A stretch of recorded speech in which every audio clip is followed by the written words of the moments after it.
Hello बच्चों, सदमे में बैठे हो ना कि सर प्री बोर्ड्स ख़राब हो गए सर। कल ही रिज़ल्ट आया सर। कल पीटीएम में गए थे सर। मैथ्स का बहुत बुरा हाल है सर। साइंस का बहुत बुरा हाल है। सोशल साइंस का भी कुछ कह नहीं सकते सर। सैम्पल पेपर भी सर सॉल्व करके गए थे सर। वन शॉट वीडियोस भी देख के गए थे सर, फिर भी मार्क्स नहीं आए सर।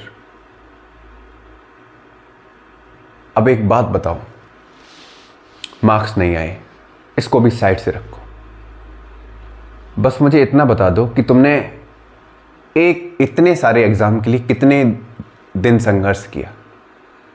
अप्रैल से लेके अभी तक नहीं पढ़े, ठीक है। एक हफ्ते पहले पढ़ना स्टार्ट किया और तुम चाहते हो कि एकदम तुम्हारी जो माइंड की कैपेसिटी है वो एकदम बढ़ जाए और जो तुम एक बार में पढ़ लो वो हमेशा याद रहे। तुम एग्ज़ाम में एकदम फोड़ के आओ पेपर। ऐसा होगा क्या? हो भी सकता है, लेकिन कितने % चांसेस हैं उसके, ये बताओ। हर चीज़ के लिए एक टाइम ड्यूरेशन लगता है। हर चीज़ को करने के लिए, कोई भी काम करो उसके लिए एक मिनिमम और एक मैक्सिमम टाइम ड्यूरेशन होता है।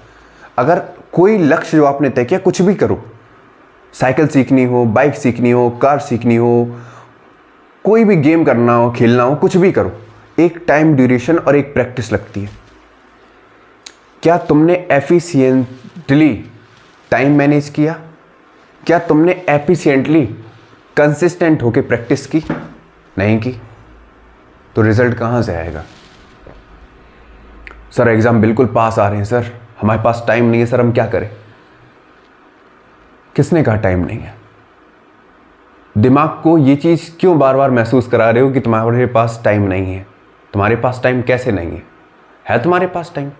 तुम्हारे पास कितने सब्जेक्ट्स हैं? 24 घंटे बहुत बड़ा टाइम होता है, ठीक है, बहुत बड़ा टाइम होता है।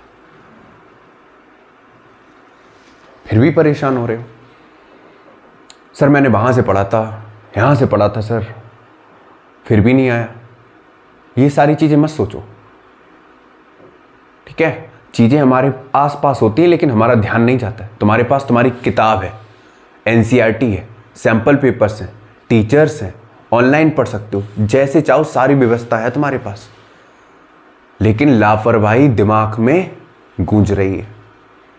टेंशन पढ़ने का मन बनाता है तो टेंशन पढ़ने नहीं देती है। अरे ये तो पढ़ा था पिछली बार, नहीं आया, क्या होगा, कौन सा टॉपिक आएगा, ये सब नहीं सोच रहा है। समझ में आया? तो क्या करना है सर? कैसे मार्क्स अच्छे आएंगे? रिवोर्स तो खराब हो चुके हैं सर, अब आगे के लिए क्या करना है? सर एग्ज़ाम आ रहे हैं, कैसे पढ़ाई करेंगे सर? तो सबसे पहले ये चीज़ एनालाइज करो ध्यान से कि जो प्री बोर्ड में गलती हुई है वो हुई कहाँ पे। जो क्वेश्चन पेपर आपके पास है, ठीक है, या जो सैंपल पेपर आप सॉल्व कर रहे थे अभी तक, जो भी क्वेश्चंस आपने सॉल्व किए कोई भी सब्जेक्ट के लिए, ठीक है, उनमें मेजर मिस्टेक्स क्या थी? कौन से कॉन्सेप्ट पे तुम्हारे मार्क्स कटे? किस क्वेश्चन पे मार्क्स कटे? किस टॉपिक से रिलेटेड तुम्हें चीजें नहीं क्लियर थी? बात समझ में आ रही? 3 ही चीजें हैं। पहला, क्लियर कट होकर आपको पता है कि सिलेबस इतना है, उतना पढ़ना है, पढ़ डालो, पहला पॉइंट। दूसरा, practice more than you deserve. जितना कर सकते हो उससे ज्यादा मेहनत करने की कोशिश करो, ठीक है, जितना ज्यादा प्रैक्टिस कर सकते हो करो, ठीक है। और थर्ड है, बिलीव इन योर सेल्फ। जब तुम मेहनत करोगे ना तो विश्वास अपने आप खुद में खुद बढ़ता चला जाएगा ना। बड़ा इशू नहीं है कि तुम्हारे मार्क्स नहीं आए, आगे आएंगे नहीं। 30-40 दिन का टाइम है, रोन डालो, देखें कैसे नहीं आएगा रिजल्ट, ठीक है। प्री बोर्ड खराब हो गए हैं, 3 चीजें करनी है। पहले, कौन से टॉपिक पे मार्क्स कटे, कौन सा टॉपिक अभी तक तुम्हें क्लियर नहीं है, उसके क्वेश्चंस प्रैक्टिस करो, ठीक है।